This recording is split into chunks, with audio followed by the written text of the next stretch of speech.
Sunday special में आपके अधिकारियों से मिलवाते हैं, जनप्रतिनिधियों से मिलवाते हैं, उन मुद्दों पर चर्चा जरूर करते हैं जिन मुद्दों को लेकर धर्म और आस्था पर चोट होती है। लेकिन अभी संडे स्पेशल में आपकी समस्या सबसे पहले, जी हाँ, उसी से आगाज करना है। संडे स्पेशल में इस बार हर उस व्यक्ति की समस्या के बारे में बात करने जा रहे हैं जो चाहे तो पैदल चलता हो या वाहन से चलता हो और जिसका सफर लंबा लंबा लंबा हो जाता है और परेशानी डबल। और वो समस्या है जाम की, यानी कि जाम में फंसे तो सफर वीआईपी के लिए, प्रशासनिक अधिकारियों के लिए, पुलिस अधिकारियों के लिए छोटा हो जाता है। चाहे वो जाम में भी फंस जाए, जाम को 2 मिनट में खुलवा दिया जाता है। लेकिन यदि आप हैं, यदि आम आदमी है, तो इस आम आदमी के लिए जाम इतना लंबा हो जाता है कि मिनटों का सफर घंटों में तब्दील हो जाता है। और जाम का एक प्रमुख कारण जो सामने आ रहा है वो है अवैध ई रिक्शा और ऑटो रिक्शा। जी हाँ, ये जाम का प्रमुख कारण निकल कर आए अवैध ई रिक्शा और ऑटो रिक्शा। ये हम नहीं कह रहे, ये कह रहे हैं बड़े अधिकारी। हाँ, सड़क और दुकानों के सामने का अतिक्रमण भी बड़ी समस्या है, no doubt. Traffic sense develop करने से तो दूर, ट्रैफिक नियमों का पालन करना भी दूर की बात है, ये भी एक समस्या है। ऐसे में पहली बार लखनऊ के स्तर से मेरठ तक जाम से मुक्ति के सार्थक प्रयास होने के सुखद आसार नजर आ रहे हैं। महत्वपूर्ण बात यह है, कोई प्रयास करता हुआ नजर आ रहा है। शनिवार को डीएम दीपक मीणा ने खुद सड़क सुरक्षा सप्ताह के दूसरे दिन इसको लेकर जरूरी दिशा निर्देश दिए थे। तो वहीं मेरठ के व्यापारियों ने भी पुलिस और प्रशासन को जगाने के लिए अपने प्रतिष्ठानों की चाबी सौंपने तक का प्लान बना लिया था। तो ऐसे में सिटी हलचल ने सीनियर एआरटीओ राजेश करदम से खुलकर बातचीत की और जानने की कोशिश की कि परिवहन विभाग के स्तर पर क्या क्या प्रयास किए जा रहे हैं जिससे मेरठ के अंदर ट्रैफिक व्यवस्था व्यवस्थित हो जाए। सीनियर एआरटीओ राजेश करदम ने बताया कि ट्रैफिक प्लान कुछ इस तरीके से बनाया जा रहा है जिससे एक सर्किल बन जाए और उस सर्किल को तोड़ने वाला तुरंत चिन्हित हो जाए। वहीं 20,000 से ज्यादा वाहनों पर कार्रवाई करने से पहले परिवहन विभाग एक बड़ा प्लान बनाने जा रहा है। एक डंपिंग ग्राउंड की तलाश कर रहा है जिसमें अवैध ई रिक्शा को, अवैध ऑटो रिक्शा को पकड़कर उनका चालान नहीं किया जाएगा, उनको सीज कर लिया जाएगा और फिर नीलामी की जाएगी और वहीं पर बैंक को बुलाकर तुरंत लोन दिलवाया जाएगा और उस नीलामी में जो भी नीलामी छुटवाएगा उसको तुरंत फैसिलिटी मिलेगी रजिस्ट्रेशन की। जी हाँ, 5,000 से ज्यादा रिक्शों पर परिवहन विभाग ने ट्रैफिक पुलिस के साथ मिलकर स्टिकर लगा दिए हैं और ये कार्रवाई शुरू हो गई है। तो देखिए संडे स्पेशल में सीनियर एआरटीओ राजेश करदम से सिटी हलचल टीम की खास बातचीत। संडे स्पेशल में स्वागत है आपका और संडे स्पेशल में मेरे साथ सीनियर एआरटीओ राजेश करदम है अपने इनोवेटिव आइडिया को लेकर। जब ज्यादातर अधिकारी एसी रूम में बैठे रहते हैं, एसी कारों में चलते रहते हैं, तो सुबह 6 बजे सड़क पर उतर जाते हैं एसआर सीनियर एआरटीओ राजेश करदम। सबसे पहला मोटिव स्कूल की बसेस के जरिए बच्चों की सुरक्षा का पुख्ता इंतजाम किया जाए। दूसरा बड़ा मोटिव, ये जो सड़कें हैं ना, इन सड़कों को अवैध वाहनों के अतिक्रमण से मुक्त किया जाए। अभी मेरठ को ज्वाइन किया है तो हमको भी ज्वाइन किया है सीनियर एआरटीओ राजेश करदम में। सर स्वागत है सिटी हलचल पर। जी धन्यवाद। जैसा कि आपने अभी बताया, स्कूल्स में एक्चुअली क्या है कि हमारा जो फैमिलीज़ है वो न्यूक्लियर फैमिलीज़ हो गई हैं, सभी के 1-1, 2-2 बच्चे हैं।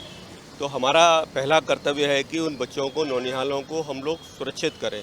और हमने स्कूल्स की बसों का बहुत ज़्यादा चेकिंग करी। हम इंटीरियर्स में भी गए, मवाना है, सकौती है और आपका जानी है। इसी तरह से शहर के जो आउटर एरिया है हमने इंटरनली भी बहुत करा। हमारे यहाँ लगभग 1256 गाड़ियाँ पंजीकृत है और लगभग हमने 100% उन पर सभी पे कार्रवाई कर दी। और सब 1256 पे? हाँ जी, और सबके सब अब फिटनेस भी है, परमिट भी है, सभी बीमा भी है, सब पे वैध है।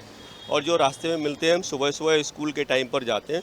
सामान्यतः हम जो अगर कोई स्कूल की बस हमें मिल जाती है और उसमें अगर बच्चे हैं तो सबसे पहला हमारा काम होता है कि उस स्कूल की गाड़ी को उस स्कूल में ले जाते हैं और उनको बताते हैं, समझाते हैं। पहले हम उनको चेतावनी देते हैं कि भाई आपकी ये बस ये ख़राब है, हम इस पर कोई कार्रवाई आज नहीं कर रहे हैं, अगर हमको अगली बार मिलेगी तो ये हम इसको बंद करना पड़ेगा, हमारी मजबूरी होगी। बच्चों को वहाँ उतार देते हैं और स्कूल वालों को समझा देते हैं और उस गाड़ी पे फ़िलहाल कोई कार्रवाई नहीं कर रहे, खाली चेतावनी दे के हम चले आते हैं।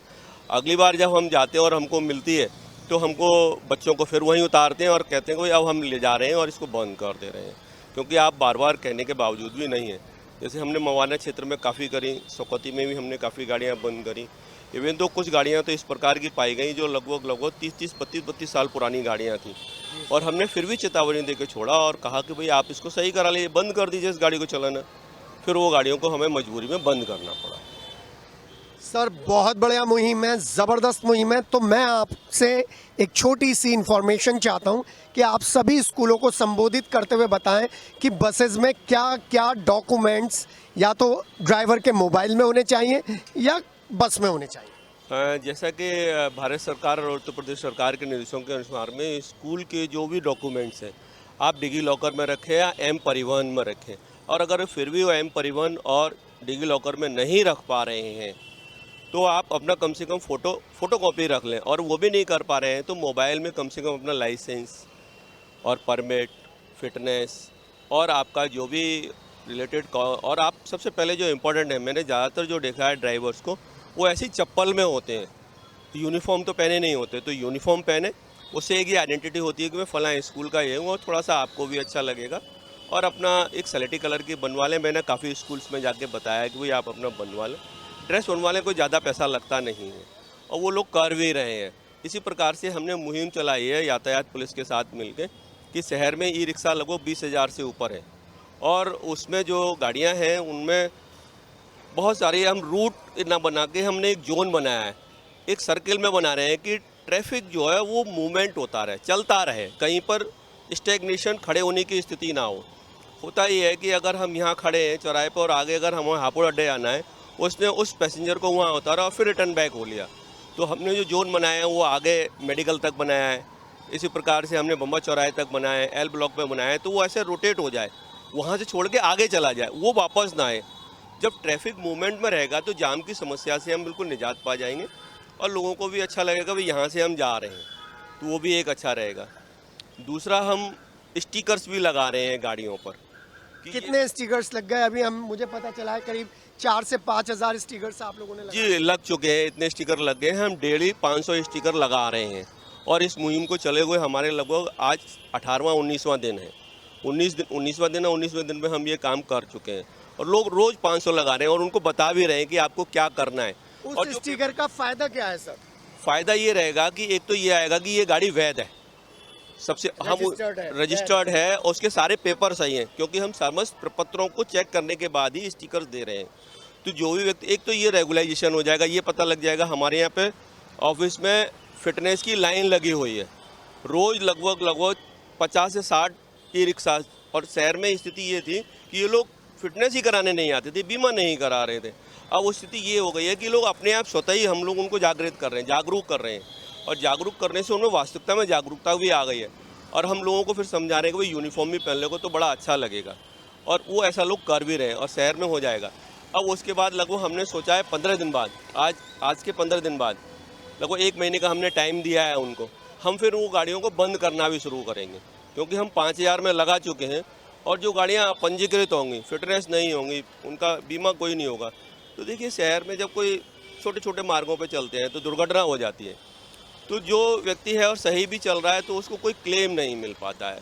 वो एक थोड़ा सा बड़ा दुर्भाग्यपूर्ण होता है उस परिवार के साथ में कि भाई इसको कुछ मिल भी नहीं पा रहा है, जबकि वो होना चाहिए। तो उसकी तो कोई गलती है नहीं यात्री की कि भाई ये चल रहा है और इस गाड़ी का तो बीमा नहीं है, कुछ नहीं है, तो वो फिर पंजीकृत। आरटीओ साहब पहली बार किसी से बात कर थोड़ा सा लगा है कि कहीं संवेदना है, क्योंकि आरटीओ तो सिर्फ रेवेन्यू जनरेट करने का एक माध्यम है, लेकिन आपने इस पक्ष पर बहुत अच्छी तरह से ध्यान दिया है।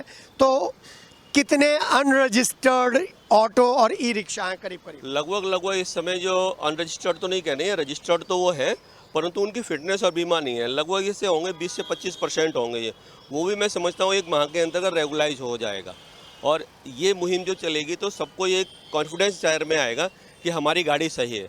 और वो कहीं भी अभी तो जब हमको वो देखता है तो अनावश्यक भागने लगता है। हम ये चाहते हैं ऐसी स्थिति ना, क्योंकि कभी कभी भागने से भी अनावश्यक दुर्घटना हो जाती है और उसकी गलती भी नहीं होती है। तो वो स्थिति हम नहीं चाहते हैं बिल्कुल भी किसी भी प्रकार से। और लोग अपने आप कर रहे हैं, देख रहे होंगे आप, अभी शहर में चल रहे हैं, हम खड़े हुए बात कर रहे हैं, बहुत अच्छा माहौल बनता चला जा रहा है शहर में। करदम सर, एक और अलग सवाल, आपने स्कूल बसेस पर बहुत अच्छी मुहिम चलाई है, लेकिन ये ऑटो और ई रिक्शा भी तो बच्चों को लेकर जाते हैं, उनमें भी तो अनरजिस्टर्ड है, उनकी भी तो फिटनेस नहीं है, उनके ऊपर कार्रवाई करने की क्या प्लानिंग है? अभी हमने उसमें ये करा है कि स्कूल से लिस्ट ले रहे हैं, वो जो गाड़ियाँ स्कूल्स में चल रही हैं हमने उसको पहले लिया। उसके बाद हम स्कूल से जा रहे हैं कि ऐसी सूची बनाइए आप कि आपके यहाँ जितने बच्चे हैं वो बाहर से कौन कौन गाड़ी लेके आए। हम स्कूल अथॉरिटीज़ को कहेंगे। उसका पहला जो हमारा जो सोचना है कि वो जो जाम लग रहा है इलीगलाइज बाद में देखेंगे, वह गाड़ियाँ भी अंदर जाएँ, बाहर ना खड़ी हों, क्योंकि शहर में बहुत स्कूल ऐसे हैं जो बिल्कुल रोड पे ही खड़े कर देते हैं। हम कह रहे हैं स्कूल अथॉरिटी से आप इनको जगह दीजिए, जैसे आपने स्कूल बसों को जगह दी है, इनको भी अंदर ही उतारिए, बाहर पे रोड पे नहीं उतारिए। अभी उसे हमें दुर्घटनाओं पे ज़्यादा हम उस पर फोकस कर रहे हैं कि दुर्घटना ना हो किसी प्रकार से। होता क्या है कि जो इलीगल गाड़ियाँ चल रही हैं उन पर भी कार्रवाइयाँ अवश्य ही करेंगे। पिछले दिनों हमने काफ़ी कार्रवाइयाँ करी हुई हैं, क्योंकि हमारे परिवहन आयुक्त महोदय द्वारा निर्देश दिए गए थे कि इस प्रकार की गाड़ियों पर भी अभियान चलाया जाए। तो 7-8 दिन का वो अभियान चलाया था, 24 से 30 तक चलाया था, उस पर भी कर रहे हैं। परंतु हमारा सोचना ये कि उस स्कूल वो जगह दे उनको। वो कहता हम इनको जगह नहीं देंगे क्योंकि ऐसे ही है। उनको गाड़ी वालों को समझा रहे हैं कि आप गाड़ी को रेगुलर करा लीजिए और स्कूल के नाम करा लीजिए, आपके टैक्स में सुविधा मिलेगी, आप जी, टैक्स भी आधा हो जाएगा। वो भी हम मुहिम चला रहे हैं। बहुत अच्छी मुहिम है सर। अगला सवाल बहुत महत्वपूर्ण है, जो ये आप जितने भी अवैध ऑटो ई रिक्शा पकड़ते हैं उनको कहाँ खड़ा करते हैं, उनकी खड़ा करनी बहुत बड़ी जिम्मेदारी है, उसको लेकर क्या प्लानिंग है? अभी सर हमारी चल रही है, आज भी हमारे 4 बजे बैठक बुलाई है जिलाधिकारी महोदय के अध्यक्षता में, और उसको कर रहे हैं। हमें संभवतः जगह मिल जाएगी। हम हापुड़ अड्डे पे कोई जगह खोज रहे हैं, हमको मिल गई है शहर के बीच में, हम वहाँ खड़ा करना कर देंगे। या तो नौचंडी ग्राउंड में करेंगे, नौचंडी ग्राउंड के आसपास ही करेंगे, परंतु हमें जगह मिलने की पूरी संभावना है, मिल जाएगी हमें। उस पर फिर हम प्रवर्तन की कार्रवाई आरंभ कर देंगे। सर, ड्राइवर्स को लेकर आप किस तरीके से उनका रिकॉर्ड मेंटेन करेंगे? क्योंकि मैं देखता हूं कि इस ऑटो रिक्शा में कोई बैठ के जा रहा है, पीछे से आया कोई व्यक्ति और चैन छीन कर ले गया, और पता बाद में चला कि ड्राइवर और उसकी मिली भगत थी। तो ड्राइवर्स के क्राइम रिकॉर्ड को देखने के लिए क्या प्लान है? वो हमने कराया, जो हमें यातायात पुलिस ने जो हम स्टिकर बांट रहे हैं उसमें प्रत्येक गाड़ी का लाइसेंस नंबर और गाड़ी का नंबर, ड्राइवर का सारा रिकॉर्ड रखा जा रहा है। वो इसीलिए ये मुहिम चलाई है, जो आपने बोला है इसी को हम पहले कर रहे हैं, क्योंकि ये पता नहीं लगता कि किस तरीके से किस गाड़ी में कौन चला रहा है। आज कोई और चला रहा है, 15 दिन बाद कोई और चलाता है, महीने भर बाद कोई और। वो इसलिए चला रहे हैं कोई आपकी गाड़ी इस पर रखा है तो इस पर यही चलाएगा, और अगर कुछ हो भी जाएगा तो वो बताएगा कि हमने ये गाड़ी इनको दे दी थी। वो इसीलिए उसको रिकॉर्ड मेंटेन कराया जा रहा है। बहुत बड़ा काम है, लेकिन टेढ़ी खीर है। कर लेंगे उसको, कार्य तो कठिन है फिर भी कर लेंगे, कोई ऐसा कठिन हमको नहीं लग रहा है। जी, अब आप सड़क सुरक्षा सप्ताह चल रहा है, शायद आज दूसरा दिन है, लेकिन ज़्यादातर आपको देखकर तो बड़ा दिली खुशी एहसास हो रहा है कि आप सड़क पर तो हैं, नहीं तो कागज़ों में चल जाता था। क्यों नहीं आप इसमें स्कूल के बच्चों को और कॉलेजेस के बच्चों को जोड़ते? हमने अभी 2 तारीख को जो शुरुआत करी थी, तो 2 तारीख में हमने रैली निकाली थी, और रैली में हमने खालसा इंटर कॉलेज के बच्चे, NES के बच्चे और NCC के लगभग 200 बच्चे थे, उनको बुला के हमने रैली निकलवाई, आरंभ करा उसको। और कल भी हमने जो रिफ्लेक्टर वगैरह थे वो गाड़ियों पे लगाए, और हमने बसेस भी चेक करी, रोडवेज की बसेस सारी जगह। आज जो है हम यूनियन वगैरह बुला के, यूनियन के जो टैक्सी यूनियन वाले हैं, ऑटो रिक्शा वाले, इनको सबको बुला के इनको समझा रहे हैं। हमने 2 बजे अपने कार्यालय में बैठक रखी हुई है, उनको सब अभी वहीं कार्यालय ही जा रहा हूँ मैं। सर, अगर कोई अपने कागज़ों को अपडेट करवाना चाहे या कोई इन्फॉर्मेशन लेना चाहे तो RTO डिपार्टमेंट की तरफ से कोई नंबर है, व्हाट्सअप नंबर है, जो वो आपको अपना मैसेज भेज सकें, आपसे कॉल कर सकें? जी, वैसे तो मेरा ही नंबर है, परंतु हम लोगों ने दलालों को बहुत प्रतिबंधित कर दिया है। कोई भी दलाल आए, सीधे कर्मचारी आए, जिसका वाहन स्वामी वो जाए, अपना कराए काम, कोई भी दिक्कत नहीं है कार्यालय में। बिल्कुल एकदम बहुत अच्छे से कार्यालय चल रहा है। कार्यालय में अब किसी प्रकार की कोई दिक्कत है नहीं। सब लोग मिलते हैं, सुबह बैठते हैं, हम भी बैठते हैं, क्योंकि अभी अभियान चल रहा है तो हमको रोड पे आना पड़ता है, तो हम भी बैठते हैं लगभग। अगर किसी को हमारे प्रवर्तन कार्य से भी दिक्कत है वो हमें भी सीधे बता सकते हैं। सर अब एक सवाल स्कूल संचालकों की तरफ से, आप उनकी बस पकड़ लेते हैं लेकिन वो आपको सबसे ज़्यादा कोऑपरेट करते हैं चुनाव के टाइम में और दूसरे टाइम में, अभी तक पैसा भी नहीं मिला है, तो उनके लिए आप क्या प्लान बनाएंगे? अगर कोई ऐसा किसी को इलेक्शन में गाड़ी लगी है और अगर ऐसा है तो वो हमको सूची दे और हम जो है जिला निर्वाचन कार्यालय को बोल देंगे और डीएम साहब से भी रिक्वेस्ट करेंगे इनका पैसा दिलवाया जाए, हमको लिस्ट दे दी जाए, हम कराएंगे, उसको पेमेंट दिलाएंगे। सर जब बसेस जाती हैं तभी अगर उनका आप सभी कुछ चेकअप कर लें, फिटनेस है वगैरह है या नहीं है, तो शायद आधी प्रॉब्लम तो तभी सॉल्व हो जाए। जी बिल्कुल हो सकती है, परंतु मैं चूँकि इलेक्शन में यहाँ पे नहीं था, अगर ऐसा होगा तो अगली बार इसको ध्यान रखेंगे और बिल्कुल जैसा आप कह रहे हैं वैसा कराएंगे। बिल्कुल। सर ऑटो में बैठने वाला जो आम आदमी है, महिलाएं, उनसे आप क्या कहना चाहेंगे? मैं ये कहना चाहूँगा कि खुद भी स्वयं सतर्क रहें और ये देखते रहें कि जब गाड़ी में जाएं तो आप भी स्वयं देखिए, जैसे गाड़ी में 4 की सवारी है, आप में 6वां आदमी बैठ रहा है, 7वां आदमी, तो आप उतर जाएं कि भैया आप ले जाओ इनको, हम नहीं जा रहे। क्योंकि देखिए जैसे ही ओवरलोडिंग होती है और छोटे छोटे गड्ढे हैं, अभी बारिश जस्ट गई ही है, रोड पे गड्ढे हो जाते हैं, अगर ओवरलोडिंग हो जाती है सवारी गिर भी सकती है। तो स्वयं भी थोड़ा सा मेरे हिसाब से जो आमजन है, यात्री हैं, वो भी टोका टिप्पणी अगर करेंगे कि भाई हमारा ये अधिकार है कि हम इसमें ज़्यादा से ज़्यादा 4 या 5 ही आदमी जा सकते हैं, तो मैं समझता हूँ बेहतर रहेगा। जी हाँ, ओवरलोडिंग की बात आ गई सर, ओवरलोडिंग पे भी कार्रवाई कर रहे हैं आप? जी बहुत ज़्यादा कार्रवाई कर रहे हैं और इतनी ज़्यादा कार्रवाई कर रहे हैं कि हमने 80-80 टन की गाड़ियाँ पकड़ी हैं, क्योंकि शहर में नहीं आती हैं, आउटर फेजेज में ज़्यादा, मवाना साइड में है, कटौर साइड में हमने बहुत गाड़ियाँ ओवरलोडिंग की पकड़ी हैं और बहुत ज़्यादा, उसी से ही हमारा 20 लाख से ऊपर तो उसी का ही रेवेन्यू है।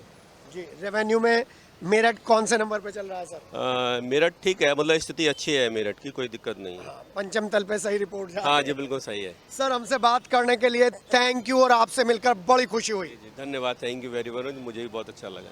जी हाँ, ARTO SR senior ARTO Rajesh Kardam सड़क पर हैं और सड़क पर 80 पॉइंट्स जो ट्रैफिक के पॉइंट्स में जनरली डिस्कस करता हूँ, उन पर विजन के साथ काम किया जा रहा है। और विजन क्या है कि ये सड़क जाम ना हो, यहीं से सीधे जा रहे हैं, एक सर्किल पूरा कर आएँ, फिर दोबारा यहाँ पर आए। आपका सहयोग अपेक्षित है।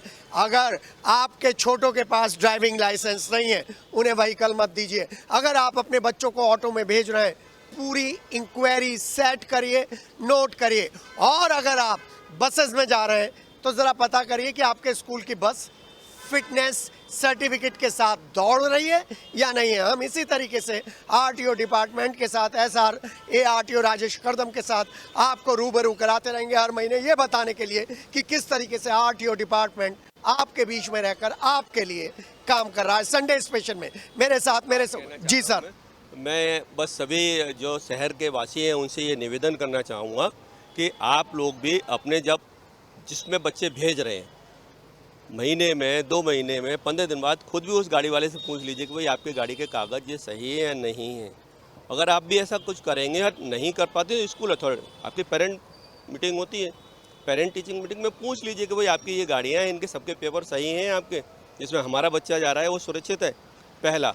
दूसरा, जैसे सीट बेल्ट है, हेलमेट है, हेलमेट अगर आप लगाएंगे तो बहुत ही अच्छा रहेगा कि उससे क्या होता है कि आप अपने परिवार की भी मदद कर रहे हैं, आप खुद अपनी भी मदद कर रहे हैं, शहर की मदद कर रहे हैं और देश की मदद कर रहे हैं। हेलमेट पहनने से जो एक्सीडेंट का रेशियो होगा वो कम होगा, निसंदेह उसमें गिरावट जब आएगी तो एक बड़ी खुशी लगती है कि अच्छा यार हमने बहुत अच्छा काम कर दिया और शहर में लोग हेलमेट और सीट बेल्ट लगाने लगे हैं।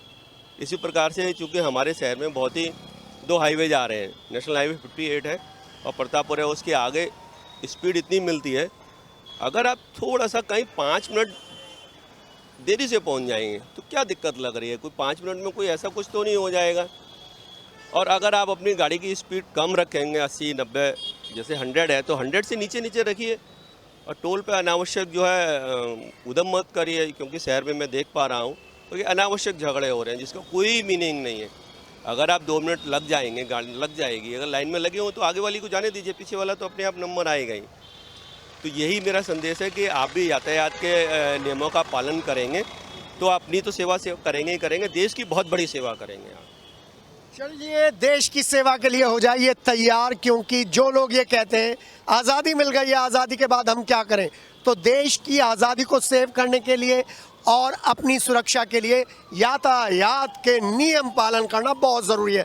नई पीढ़ी जो रैश ड्राइविंग करती है, ड्रिंक एंड ड्राइव करती है, बेल्ट नहीं लगाती है, हेलमेट नहीं लगाती है, तेज़ गाड़ी चलाती है, वो ज़रा चेक कर ले, क्योंकि अगर आप सुरक्षित हैं तो पूरा परिवार सुरक्षित है। और हम आपसे वादा करते हैं संडे स्पेशल की तरह ये कार्यक्रम बनाते रहेंगे। सीनियर ARTO राजेश करदम और दूसरे अधिकारियों के साथ आपसे बातचीत करते रहेंगे और बताते रहेंगे कि आपके लिए आपके अधिकारी कैसे काम कर रहे हैं, क्या योजनाएं लेकर आ रहे हैं। अगर आपके पास भी कोई सॉल्यूशन हो यातायात के नियमों से संबंधित और यातायात को कंट्रोल करने का, तो ज़रूर आप सीनियर ARTO राजेश करदम और दूसरे अधिकारियों को भी बता सकते हैं, सिटी हलचल को भी बता सकते हैं। सिटी हलचल पर संडे स्पेशल कार्यक्रम कैसा लगा हमें बताइएगा। मैं हूं KK और मेरे साथ हैं सीनियर संजय और जूनियर संजय। मिलते हैं अगले संडे स्पेशल में। अपना ध्यान रखिएगा, सेफ ड्राइविंग बहुत ज़रूरी है। ड्रिंक और ड्राइव दोनों का कोई रिश्ता नहीं है। मिलते हैं अगले कार्यक्रम में।